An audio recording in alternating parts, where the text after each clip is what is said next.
mengikuti acara talkshow, begitu juga Mama Mereka dalam Anime Tema selalu proses di sini Bapak DKI Jakarta. Kami persilakan Inang Mereka yang luar biasa yang hadir pada hari ini. Proses kami, proses yang luar biasa, proses memang didahulukan untuk bersama-sama. Kami persilahkan. Kita berikan tepuk tangan yang meriah karena proses kita proses di Bapak DKI Jakarta.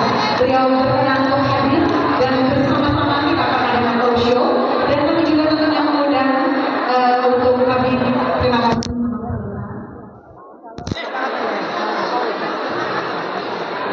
Dan tentunya kami juga mengundang kepada Kabin Polonia Inang Pendeta Idoy Batubara bersama dengan Kabin Diakonia Inang Pendeta Provinsi Ujung. Kami persilakan Inang, kami persilakan dan tentunya juga Ketua PPD Distrik 8 DKI Jakarta Inang Sandra Hutabarat kami undang untuk bersama-sama. Yes. Iya, semua sudah. Bapak ada tempat duduk loh. Kami persilakan untuk duduk. Tidak apa-apa, Inang Pendeta. Kami persilakan Inang. Oke, baik, terima kasih. Baiklah, izin saya boleh berdiri di sini, Kakak.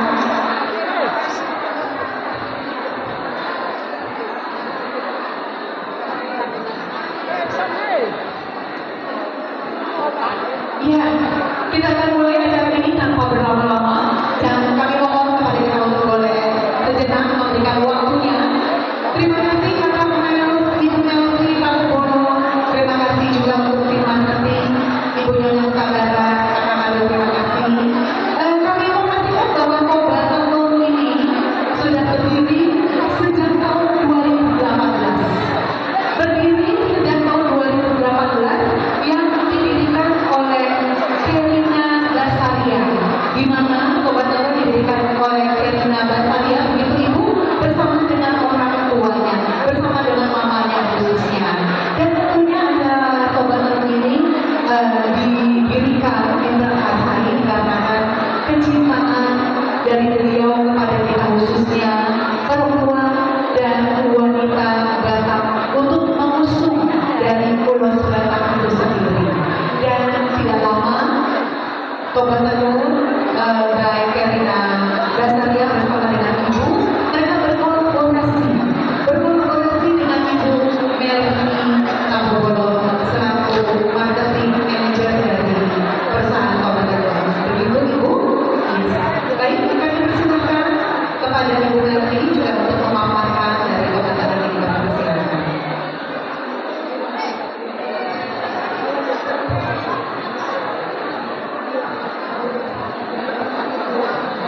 Horas, selamat siang semuanya. Horas. Saya berdiri mungkin karena nanti harus. Oke, baik, kami persilakan. Shalom, salam damai sejahtera. Terima kasih banget untuk kami sudah diundang di sini di sana. Salam hormat juga untuk Ibu Presiden dan Bapak Presiden. Terima kasih. Mungkin sebelum mulai pemaparan, tolong diputar kembali lagi dua video kami supaya bisa dilihat bersama tentang Kobar Tenun dan koleksinya dan juga satu gerakan yang sedang kami gaungkan di tahun ini yaitu tentang perempuan dirayakan. Silakan mohon dibantu untuk diputar ulang videonya. Terima kasih.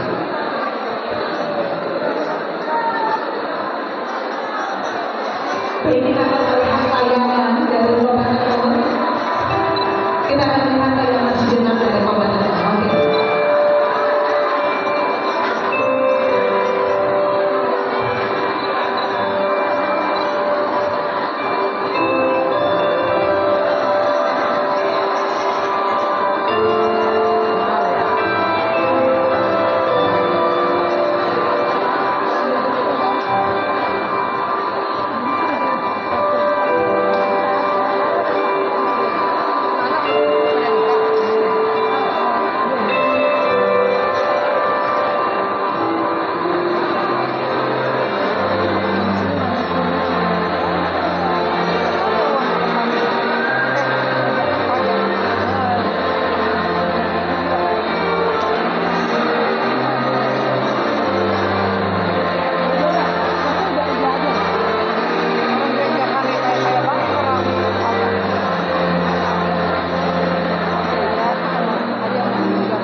Oke, baik.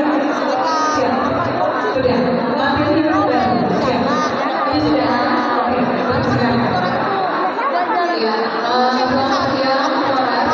Jadi tadi kalau dari video kita bisa lihat bahwa kami sedang menggaungkan tentang program wilayah, dan hari ini juga kita bisa melihat bahwa cukup banyak perempuan-perempuan hebat di tempat ini yang sudah memulai usaha kecil menengah dan diwadahi oleh KKBP untuk berkumpul menggalang dana. Luar biasa sekali, apalagi tadi bisa bilang bisa 1.000 orang hadir di sini, itu luar biasa. Memang kita lagi menggalakkan supaya bisa saling mendukung satu sama lain. Di sini saya mau cerita sedikit aja panjang-panjang tentang judulnya ekosistem berkelanjutan dan juga pemberdayaan perempuan yang memang sedang kami jalankan. Slide berikutnya. Iyalah makanya udah bersyukur iyalah kalau Slide berikutnya.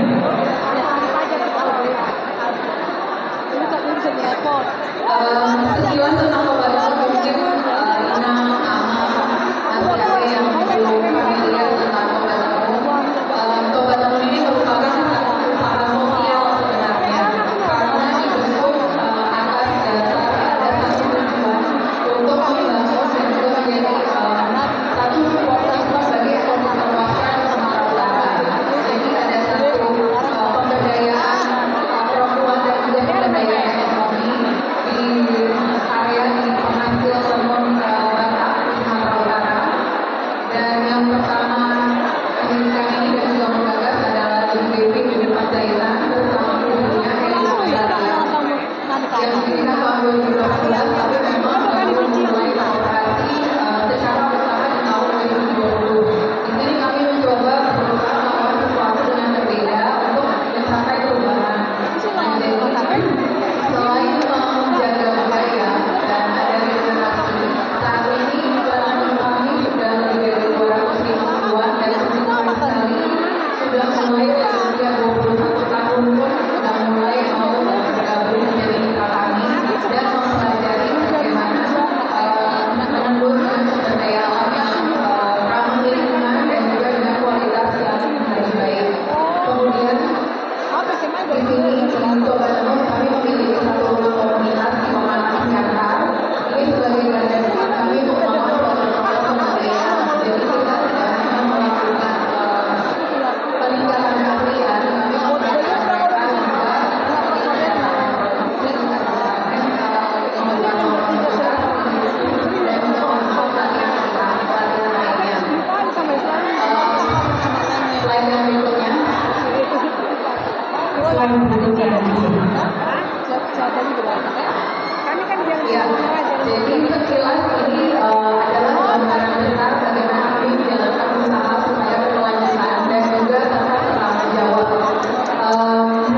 Perantara kami di Sumatera Utara di Pemalang Siantar adalah Jabodonang, Jabodonang. Ini adalah rumah komunitas yang menggandeng banyak para mitra dari berbagai kabupaten di Sumatera Utara sesuai keahlian mereka. Nanti bisa dilihat di sini kami tidak melulu dari Toba Tenun, selain tenun adat dan juga tenun kreasi. Tenun kreasi ini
pelatihan sudah cukup banyak, ada pelatihan motif, pelatihan pewarnaan, pelatihan bagaimana pengairan. Karena seperti kita tahu ya, menenun batak atau ulos itu pekerjaan kelompok, bukan pekerjaan satu orang. Ada yang bikin tengkapnya, ada yang menenun, ada yang bikin siratnya, ada yang bikin rumahnya, ada yang bikin rumahnya lagi. Jadi ini pekerjaan satu ekosistem. Kemudian ini kurang lebih 200 mitra arisan, kami sudah menggapai 36 desa dan sudah melakukan revitalisasi 9 kain tenun sehingga dan menciptakan motif-motif baru kurang lebih 15 motif baru. Berikutnya. Kemudian pertanyaan berikutnya, bagaimana cara menyediakan bahan alami kepada ekosistem? Karena perhatian dari Menggagas adalah buatlah kain tenun yang ramah lingkungan, yang tidak mencemari danau Toba, itu beliau pesan. Dan jadi makanya di rumah pewarna alam kami ini bisa melihat ini adalah bahan-bahan yang digunakan untuk menciptakan kain. Di sini kami menyediakan benang dengan pewarnaan alam, kemudian juga menanam tanamannya di Sumatera Utara dan juga berusaha mencari material-material dari local source, dari pelaku usaha ini, seperti misalnya ada pelaku usaha kayu. Kalau kayunya kami kerjasama, ya kami bisa memanfaatkan kayunya untuk menjadi pewarna alam. Sampai saat ini dari 9 bahan pewarnaan ini, 9 material pewarnaan, kami sudah membuat 40 warna dan juga sudah hampir 1 ton benang yang sudah diolah. Semuanya menggunakan pewarna alam. Slide berikutnya. Ya, ini adalah gambaran sedikit tentang koleksi kami, mulai dari koleksi ready-to-wear sampai koleksi kain, dan juga seperti yang tadi saya bilang, karena prosesnya panjang dan sulit kerja kelompok, jadi tidak ada yang kami buang. Di sini Sandra sudah pernah membawa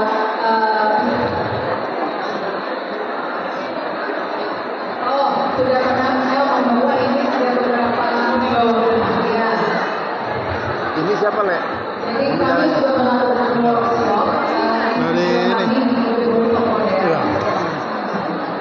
Baru simbol untuk Tampo Bola tadi. Siapa namanya? Mauritius. Hah? Mauritius. Dan Namanya Mauritius. hasilnya Ya. apa sih? Mauritius. Ini adalah hasilnya. Ada kain, ada baju, ada saat membuat baju, itu kan kain ada yang dipotong. Kemudian tidak semua bisa dipakai karena mengikuti pola. Tapi kita tahu karena prosesnya cukup panjang, akhirnya kami membuat satu workshop. Ada membuat workshop table seperti ini dan juga dibuat untuk hiasan tote bag seperti ini. Ini cantik banget, ini ada 20 orang sampai studio. 20 orang sampai datang ke studio bersama-sama kita bikin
cukup banyak pewarnaan yang sudah dibuat.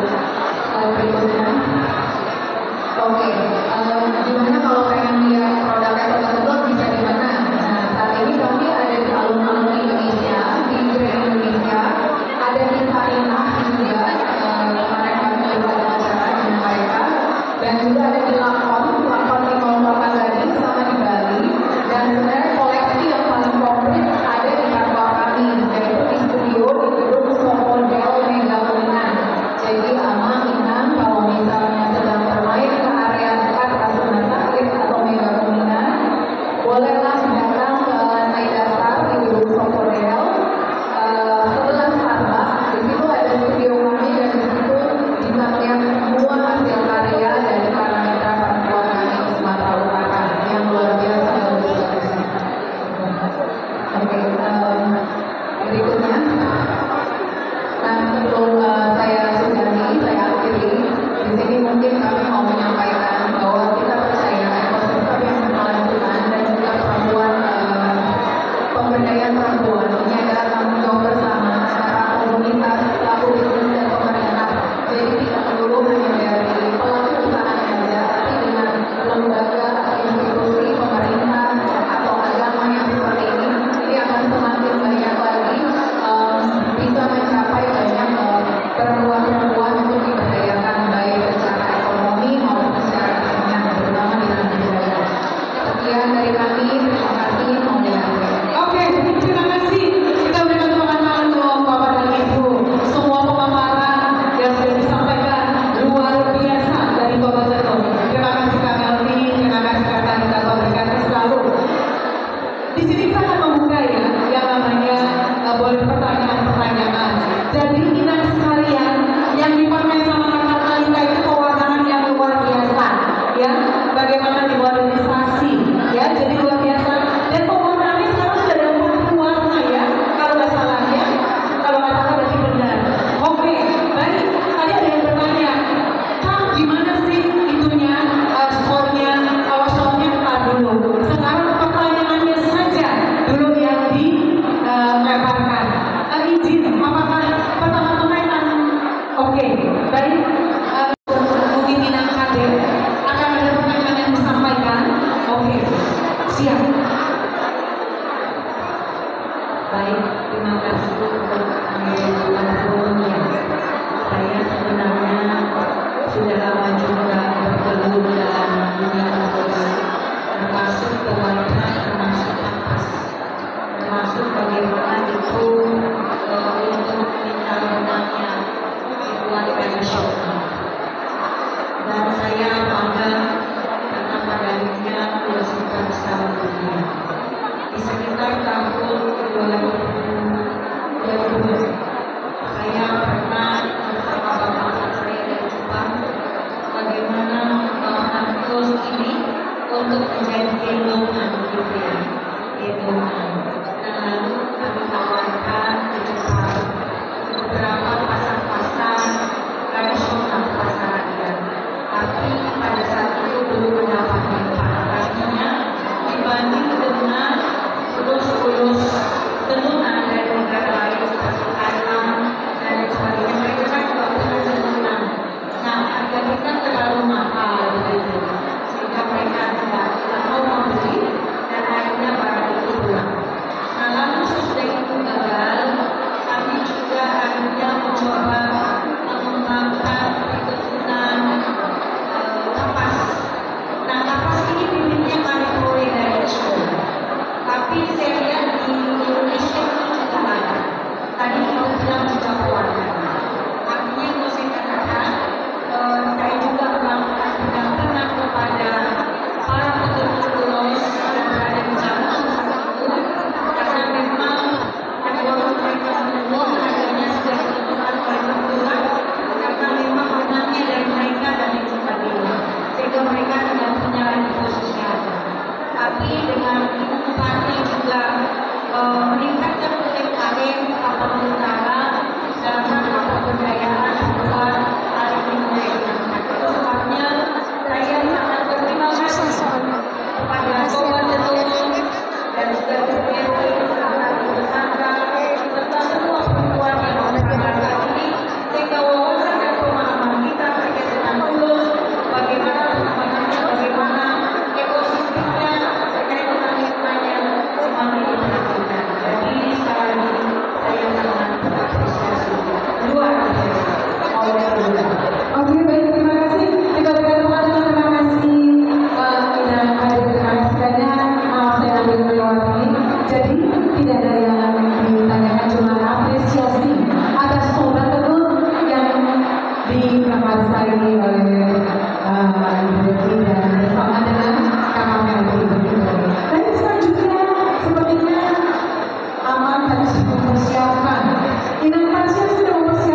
dan siapa saja di belakang Global Ekonomi Indonesia. Terima kasih. Baik, terima kasih Ona. Silakan kakak, mungkin dua pertanyaan kakak boleh menjawab. Terima kasih. Oke, pertanyaan yang pertama dulu dari Mbak Greta terkait bagaimana apakah lebih banyak lagi yang bisa ikut program-program pendampingan dari Lembaga Mulia. Jadi program pendampingan kami di bawah yayasan yang menaungi Jambore dan Jambore di Pematang Siantar, dan setiap kali mereka membuka satu sesi pelatihan sama membuka misalnya tes kesehatan reproduksi secara gratis, itu selalu diumumkan secara melalui WhatsApp.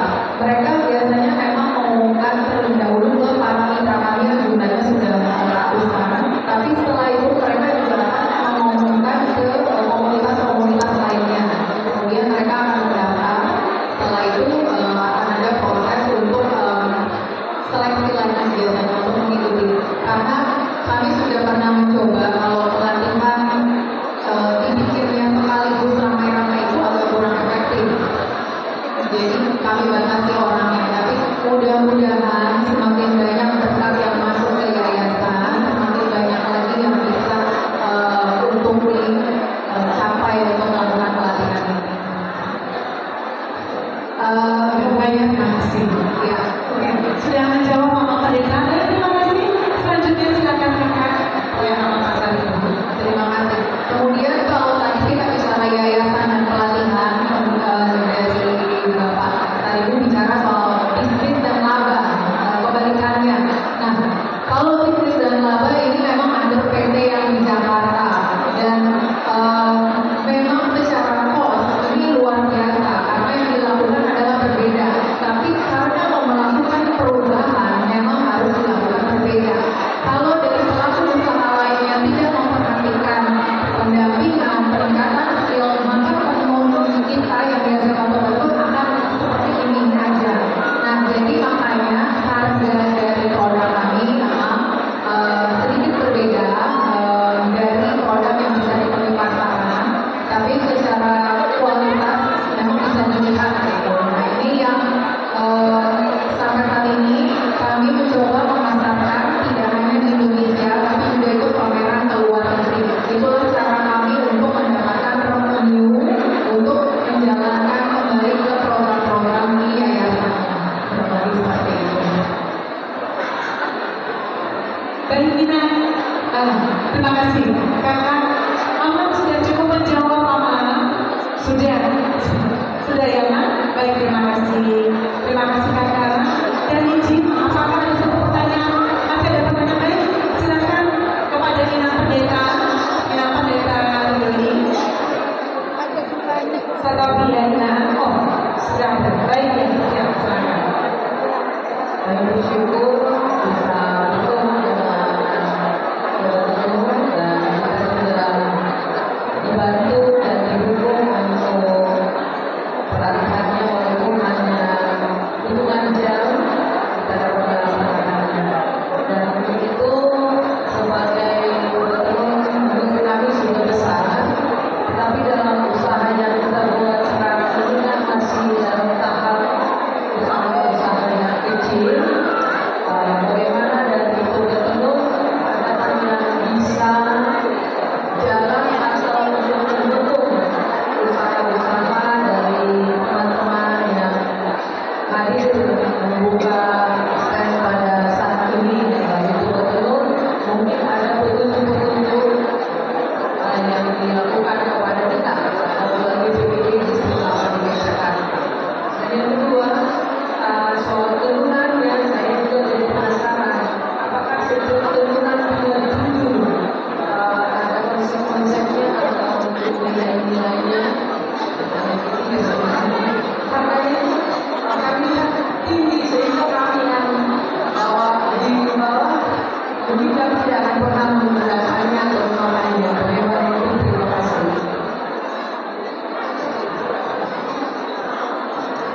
Ya, ada juga pertanyaan. Ya, mengenai partisipasi kami untuk para UMKM ini sebenarnya sebelum saya naik ke atas panggung, tadi saya berbicara dengan Eri, jadi ada salam dari Ibu Dewi dan juga dari Eri untuk ibu-ibu di sini.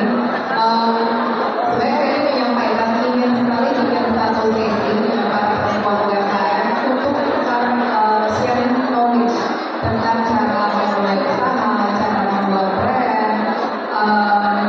Kita bisa atur dalam jangka pendek atau jangka panjang.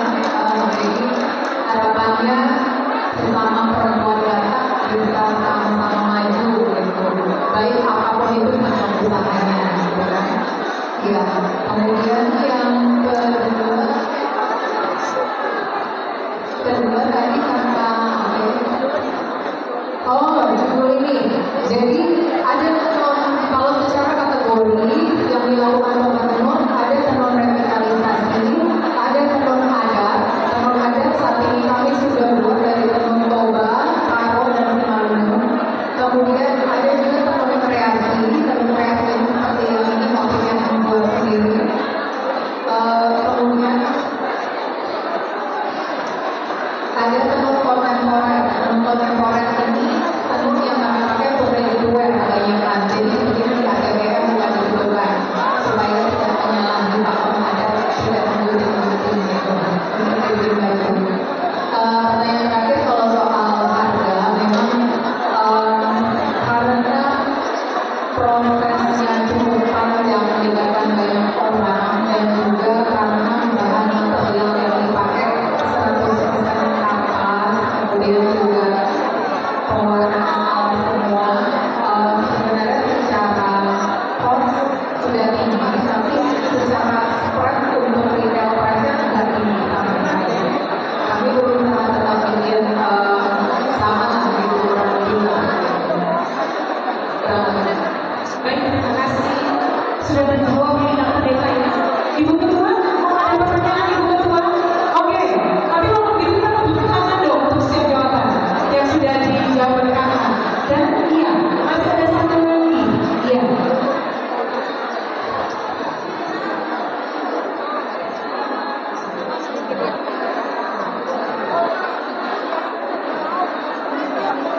Baik, sebelumnya Ina sekalian untuk bapak-bapak, siapa tahu ada yang mau bertanya, boleh kami berikan dua pertanyaan dari audiens di sini. Sepertinya ada tadi banyak bertanya. Ada yang mau ditanyakan Eda? Sudah, ya sudah. Oke. Ada yang mau